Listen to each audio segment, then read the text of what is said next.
ate namang bayad kasi may pera si ate. Saan siya nagkuha ng pera? Quintas. Sa kwintas niya. Saan? Saan may pera? Diyan. Iiwan ka daw. Sinong iiwan? Si Ate Zia o si Bunso? Ha? Sino iiwan? Si Lolo iiwan? Wala naman halaga si Lolo, matanda na. It's either sa inyo lang dalawa. O, sige. Ano man? Sino iiwan? Ano kayo, Jack and Poy? Sino maiiwan? Sige na, Bunso, Jack and Poy. Jack and Poy, sino maiiwan? Jack and Poy. Ay, iwan si Ate Zia.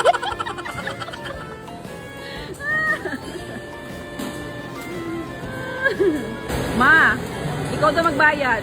Ako? Oo. Lahat daw yan. Ikaw daw magbayad, ma. Ibayad ko to si Zia, oh. Ikaw din, ibayad ka kay malanturay ka. Malanturay ka, Si ha? ate ibayad kasi talo. Ikaw ang ibayad kasi, oh, malanturay ka.